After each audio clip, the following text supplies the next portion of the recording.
Vamos terminar nossa caminhada pela Bíblia nos capítulos 20, 21 e 22 de Apocalipse. E o 20 começa já com Satanás sendo jogado dentro de um abismo e trancado lá dentro. Tem que ficar lá. E fala várias vezes aqui no versículo 2, vários nomes dele para você não ter dúvida de quem está falando, tá? O dragão, podia falar, mas o dragão, quem é o dragão? A antiga serpente é Gênesis 3.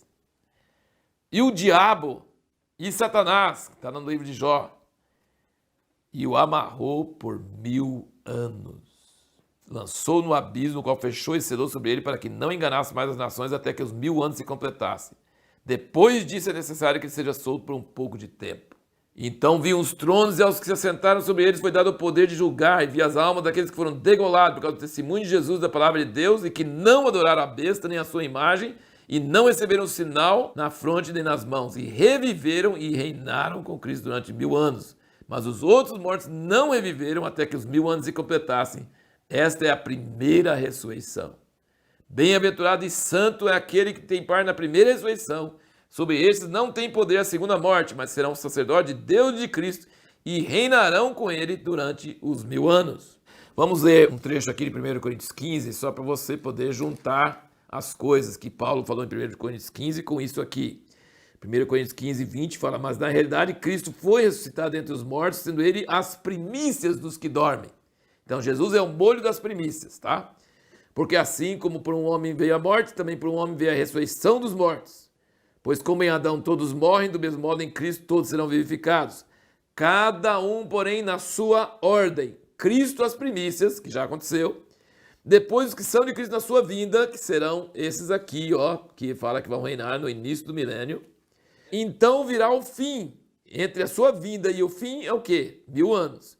Então entre o versículo 23 e 24 tem 1000 anos. Então virá o fim quando ele entregar o reino a Deus o Pai. Então ele vai reinar por 1000 anos, e aí ele no fim dos 1000 anos ele vai entregar o reino ao Pai. O que ele está fazendo nos 1000 anos? Aqui explica. Então virá o fim quando ele entregar o reino a Deus o Pai, quando houver destruído todo domínio, toda autoridade e todo poder. Pois é necessário que ele reine até que haja posto todos os inimigos debaixo dos seus pés. Ora, o último inimigo a ser destruído é a morte. E versículo 28, quando todas as coisas estiverem sujeitas, então também o próprio Filho se sujeitará àquele que todas as coisas sujeitou, para que Deus seja tudo em todos. Então você vê que tem uma ordem. Cristo ressuscita primeiro, os vencedores, os que eliminam a matéria, os que são das tropas elites especiais, reinam com Cristo por 1000 anos, ressuscita quando ele volta. Depois dos 1000 anos, todos os mortos ressuscitam, e aí que você vê aqui, no fim do 20, que ele fala sobre o grande trono branco, todos os mortos grandes e pequenos em pé diante do trono, e abriram-se os livros, e abriu-se outro livro que é o da vida, e os mortos foram julgados pelas coisas que estavam escritas nos livros, segundo as suas obras. Versículo 14, e a morte e o Hades foram lançados no lago de fogo, tá vendo? A morte é o último inimigo, e ele foi lançado aqui, esse grande trono branco. E todo aquele que não foi achado escrito no livro da vida foi lançado no lago de fogo. Então tem muita gente que fala que todos os salvos ressuscitam na primeira vinda de Cristo. Aqui, de acordo com essa passagem, não é verdade isso. E por que Paulo falava que ele buscava a melhor ressurreição? E lutava e caminhava. Então tem a primeira ressurreição e tem a segunda. E a segunda, a maioria dos salvos estarão na segunda ressurreição. Porque ele diz que todo aquele que não foi achado escrito no livro da vida foi lançado no lago de fogo. Mas por que tem os outros livros? É o seguinte, é muito importante entender esse equilíbrio. Quem está no livro da vida é pela graça e pelo sangue de Jesus. O seu nome é escrito no livro da vida. Mas as obras vão determinar o grau de fogo que você vai ter no inferno ou o grau de bênção que você vai ter no céu. E Paulo diz lá em 1 Coríntios 15 também que a diferença, como as estrelas tem pequenininhas, tem grandes, tem o ladrão na cruz que não fez nada na vida dele, mas foi salvo pela graça, tem outros que viveram para Jesus e fizeram muitas obras de justiça pelo poder de Deus, então há diferença de galardão e isso vai ser visto nos outros livros. E é interessante aqui no versículo 7, do 20 até o 10, ele diz... Quando se completarem os 1000 anos, Satanás será solto da sua prisão, sairá a enganar as nações que estão nos 4 cantos da terra, Gog e Magog, cujo número é como a areia do mar, a fim de juntá-los para a batalha, e subirem sobre a largura da terra, cercaram o arraial dos santos, a cidade querida, que é Jerusalém, de novo, tá vendo? De novo. Mas desceu fogo dos céus e devorou, e o diabo que os enganava foi lançado no lago de fogo e enxofre, onde estão a besta e o falso profeta. e de dia e de noite serão atormentados pelos séculos dos séculos. Então, a besta e o falso profeta foram no início dos 1000 anos e o diabo é jogado junto com eles no fim dos 1000 anos. E você percebe que no fim do capítulo 19, quando Jesus está voltando, que a guerra é muito mais feroz, que ele vem contra a besta e o falso profeta e tem todas as nações da terra, e é bastante assim, traumático, né? Porque antes dele voltar, você vai juntar isso com Zacarias 14, você vai ver que a cidade santa foi tomada e vai parecer que Deus está perdendo, e aí Jesus volta e abre os céus e desce. Então é muito mais assim, muito mais emocionante, mais difícil essa guerra aqui, no início do milênio, do que no fim. No fim, o diabo vai enganar muitas nações que estavam sobre o governo de Jesus e vai vir contra eles, mas desce fogo do céu e consome eles e pronto. Assim, não é bem rapidinho. Vencer o diabo vai ser rapidinho. Agora, vencer a besta e falso profeta, que foi mais difícil, né? Agora vamos falar sobre coisas melhores. Vamos falar sobre os capítulos 21 e 22, que fala sobre a nova Jerusalém descendo do céu como a noiva, e que o tabernáculo de Deus será com os homens. Ele fala mais uma vez que vai enxugar de seus olhos toda lágrima, não haverá mais morte, esse é o versículo 4, 21, nem haverá mais pranto, nem lamento, nem dor, porque já as primeiras coisas já passadas. E o que estava sentado sobre o trono disse, eis que faço novas todas as coisas. E acrescentou, escreve, porque essas palavras são fiéis e verdadeiras. Então, ele vai fazer nova todas as coisas. Pensa bem, ele criou o mundo, agora ele vai recriar o mundo. Ele vai mudar a ordem física das coisas, as leis físicas. Ele vai mudar a ecologia, ele vai mudar os relacionamentos humanos, ele vai mudar esse negócio de haver animal comendo animal.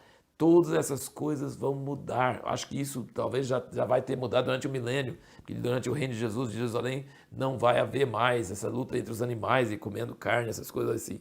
Então vai ser maravilhoso.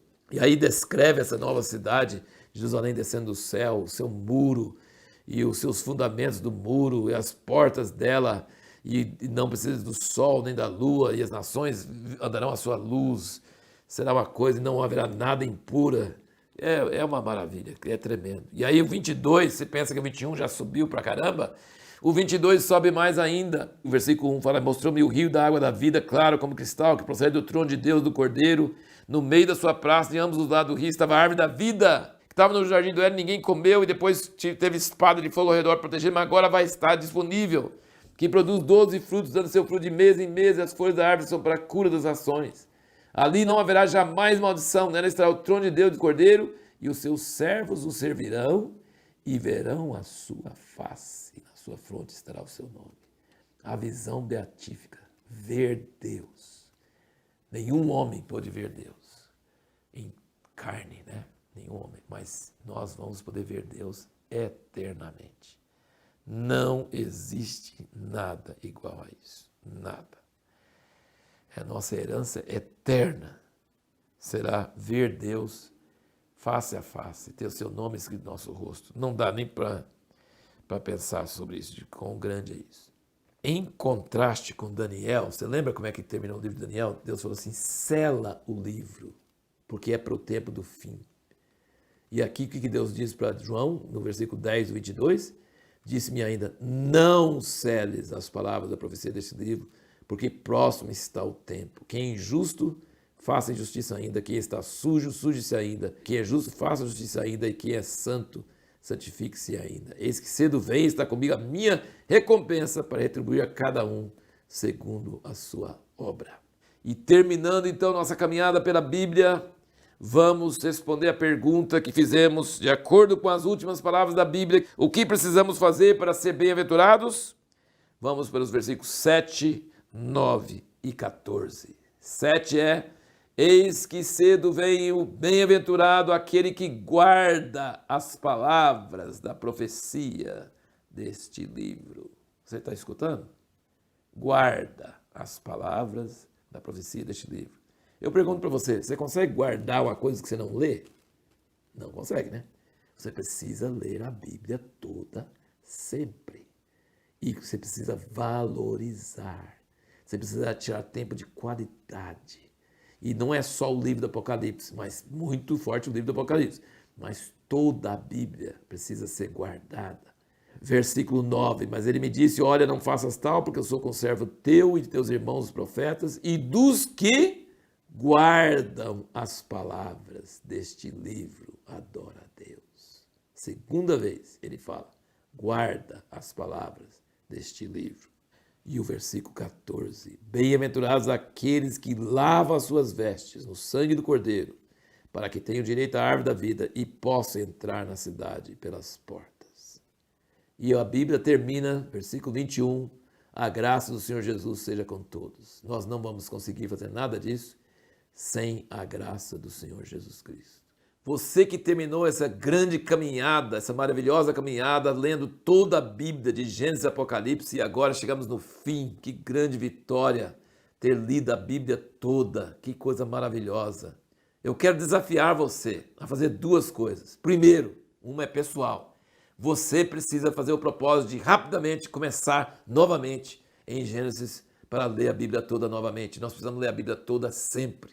E outra coisa, você precisa multiplicar esse hábito. Você precisa ser uma pessoa que convida outros, que incentiva outros, que ajuda outros. Você viu o que ele falou aqui? Quem é santo, santifique-se ainda. Nós precisamos, enquanto é tempo, alertar pessoas que estão perdendo seu tempo com tantas outras coisas, para que eles tirem tempo de qualidade para ler e meditar nesse livro e ser candidatos para receber a bênção que ele falou. Bem-aventurados aqueles que guardam as palavras deste livro.